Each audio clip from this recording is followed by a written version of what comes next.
Bom, agora que nós já entendemos o que é a paginação e por que que ela é importante, né? Vamos ver como implementar isso no nosso back-end, tá certo?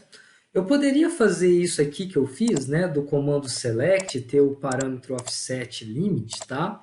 Aqui na minha query do service produto. Eu poderia definir aqui, né, como parte do SQL, o limit passando um valor para offset e um valor para total de registros lá, né?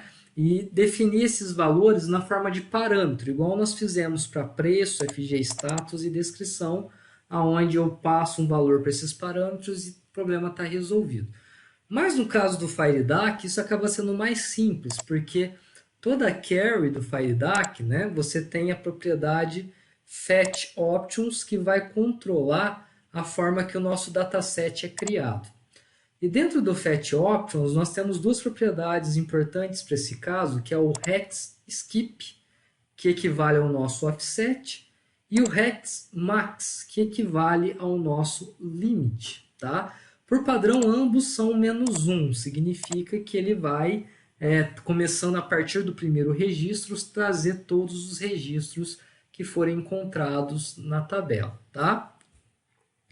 Eu poderia e devo, né, nesse caso, definir um valor padrão para hex max, porque dessa forma, se o cliente, o aplicativo de celular ou o aplicativo que fez a requisição no nosso back-end não fornecer informações da paginação, como o total de registros e o offset, né, ele vai fazer essa paginação padrão, pegando na primeira página com uma quantidade de registros limitada aí para evitar esse problema de trazer 50 mil registros de uma única vez ou 100 mil registros de uma única vez, tá? Mas eu não vou fazer isso aqui no Service Produto. É por isso que fica interessante o que nós fizemos de ter um data módulo Py, né, que a gente chamou de Service Módulo lá, onde todos os services vão herdar dele, porque aí passa a ser um padrão para todo mundo, tá? Então aqui no Service Módulo, né, eu seleciono a Carry, Fetch Options e defino o Hex Max como 50. Significa que ele vai mostrar no máximo 50 registros por vez. E como o Hex Skip por padrão é -1, né, e vai continuar sendo -1, ele vai mostrar sempre do primeiro registro do resultado até o 50º registro. Isso se na requisição que o cliente faz, ele não fornecer valores para o offset e para o limit, tá certo? Se ele fornecer, aí a gente vai ter que receber e tratar esses valores para cá, né? Então faz essa alteração no Service Módulo que automaticamente todos os services que herdarem do nosso Service Módulo passa a ter esse comportamento, né? Então aqui no caso de produto, né, ele passa a ter esse mesmo comportamento. E aí o problema está resolvido nessa questão de não fornecer os dados. Mas e quando fornecer os dados? Como que a gente vai receber isso e como que nós vamos tratar isso daí, tá? Então lá no nosso service produto, no método list, nós vamos criar aqui um parâmetro para o nosso método list, que eu vou chamar de aFilter. E ele vai ser do tipo tDictionary, né? Ele vai ser um dicionário, tá? Significa que eu vou ter valores, eu vou ter par de valores, né? Chave, valor, tá? A chave vai ser do tipo texto e o valor também vai ser do tipo texto. Observa que aqui ele não reconheceu esse tipo de dados para mim, né? Vou dar o Ctrl Shift A e vamos torcer para que ele encontre. Olha lá, já encontrou. Ó. System Generics Collection T Dictionary. Mantém o interface, ok. Tá feito, né? Se eu alterei a declaração do método, eu preciso também alterar a implementação do método. Então, dá um Ctrl Shift setinha para baixo, com o cursor no list, que ele já vai te jogar lá na implementação do list. E aí a gente altera aqui, né, para que ele também tenha esse parâmetro, senão vai dar problema, né? A declaração vai estar diferente da implementação, tá? Legal, né? Então, estou passando aqui um dicionário que é um conjunto de chave-valor, né? Como é que eu vou tratar isso daí? Eu vou verificar, olha, né? Eu tenho alguma coisa associada, eu tenho algum objeto, né? Algum dicionário de fato associado ao meu parâmetro filter, né? Se eu tiver, beleza, vamos trabalhar com ele então, né? Se eu não tiver, ele já pula direto para o open, tá? Como é que eu vou tratar aqui? Eu vou verificar, uma vez que tenha, né, esse objeto aFilter, um dicionário gravado dentro de aFilter, eu vou verificar se dentro dele contém, olha lá, contém chave, né? Contém uma chave que eu vou chamar aqui de limite mesmo. E se essa chave existir dentro do meu dicionário, aí eu vou alterar o valor do hex max da minha carry, né? Vou lá na carry, pegar o fetch options, dentro dele eu pego o hex max e falo que o hex max recebe o valor que está dentro desse dicionário aí, dentro dessa chave do dicionário, né? Pego itens na posição limite que eu acabei de verificar se existe. E aí eu converto para int 64, né? Porque ele está sendo trazido como texto, ó. E esse cara é do tipo inteiro, né? Faça a conversão para int 64. Isso daqui resolve o nosso problema do total de registro por página, né? Mas e a página em si, né? A página, né? Eu vou fazer aqui se o meu aFilter contém a chave, né? Offset. Então, nesse caso, né, eu vou alterar o -1 que está lá. Então, fetch options.hexskip recebe, né, a filter itens offset ponto to int 64, porque ele vem na formato texto e o hexskip trabalha com número, né, inteiro aí, tá? O nosso método list está pronto, né? Basicamente é isso. Eu verifico se eu tenho um objeto aqui dentro, né? Se não tem um ponteiro vazio, não tem um new aqui no meu aFilter. Uma vez que eu tenha, eu verifico se existe uma chave chamada limit. É ela que eu preciso passar quando eu fizer a requisição e quiser paginar os resultados, né? E se tiver, eu defino ela no hexmax. Depois eu verifico se tem aí a chave chamada offset, é ela também que eu preciso passar para trabalhar com a paginação de resultado, quando eu fizer o request, né, a requisição dos dados. E se tiver, eu gravo ela no hexskip.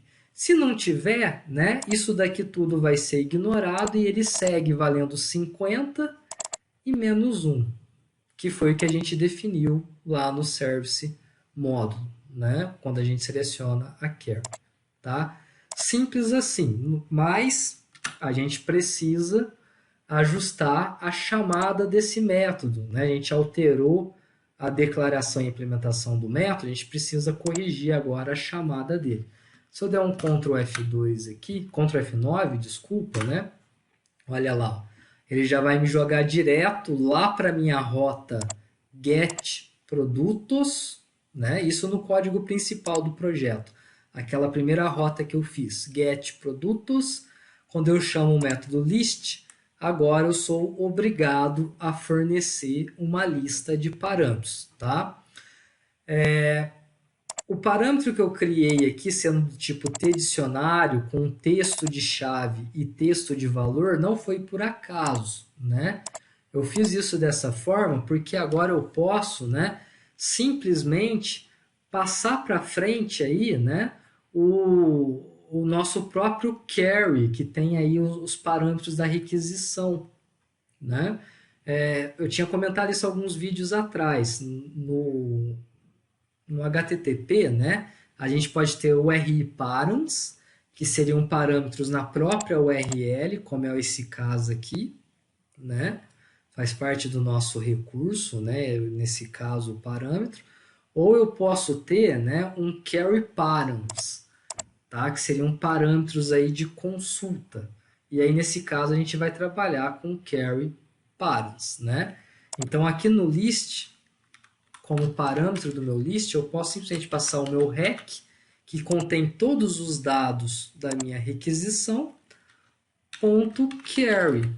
Olha lá o que ele é, ó. Ele é um dicionário de dados que trabalha com string, vírgula, string. Então não foi por acaso que eu criei o parâmetro do nosso método list com esse tipo de dados, tá? Então, só de eu passar isso para o meu método resolve. Se ele encontrar, né, as chaves que eu informei limit e offset, ele vai paginar, senão ele não vai paginar, né? Vamos testar. Vou rodar aqui.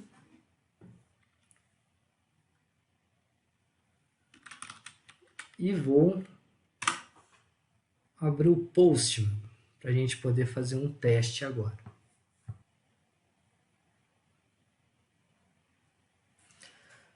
Então aqui no nosso Postman, né, a gente já tem as nossas requisições criadas, né, que a gente foi criando nos vídeos anteriores para testar. E eu vou adaptar aqui o meu listar, né? Eu posso até, se eu quiser, ó, eu posso duplicar ele,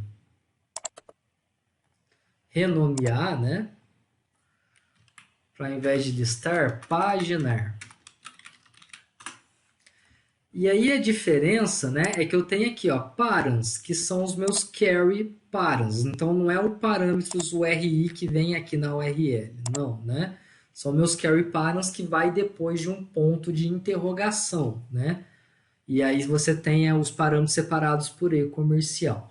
Então nesse caso eu vou ter aqui chave, né, que seria o nome, né, da minha variável, que vai ser passada como parâmetro, e valor, tá? Então, como chave aqui, primeiro sem mudar nada, se eu der o pesquisar aqui, né, ele vai trazer todos os registros encontrados, porque está dentro dos 50 registros, né? 5 é menor do que 50 que a gente definiu por padrão na quer, tá? Agora, se eu definir aqui um parâmetro chamado limit, contendo o valor 3, olha o que ele fez aqui na minha URL, ó. Ele adiciona uma interrogação para separar, né, o recurso da minha URL da meu carry string, né? Então tudo que vem depois do interrogação a gente chama de carry string. E aí ele criou aqui, né, o meu limite igual a 3, que foi o que eu defini aqui embaixo, tá? Se eu testar agora, observa que ele substituiu o 50, que é o padrão do nosso server módulo, para 3, que é o que eu defini aqui no limit, tá certo? E o mesmo vale para o offset, né? Como eu só defini o limit, então ele só travou o limit, né? Ele só mudou o limite de 50 para 3. O offset seguiu sendo menos 1, porque ele não encontrou a chave offset lá na nossa programação. Se eu alterar aqui, adicionar um parâmetro offset igual a 1, olha lá, ele não começa mais no primeiro registro, ele começa no segundo registro, tá? Então eu tenho essa liberdade, eu posso fazer a minha requisição, meu request, sem fornecer valores para esses dois caras, e nesse caso ele vai pegar o que está padrão no server módulo, que seria 50 para limit menos 1 para offset. Eu poderia fornecer só o limit, e nesse caso ele vai manter o offset padrão em -1 e travar o limite no que eu defini, que nesse caso seria 3, por exemplo, e eu posso fornecer os dois, né? Eu posso fornecer o limite e o offset, e aí ele fica bem flexível, tá? Nossa paginação fica bem flexível aí de acordo com aquilo que o cliente precisar, tá certo? Então, de paginação é assim que a gente implementa. Espero que vocês tenham gostado e até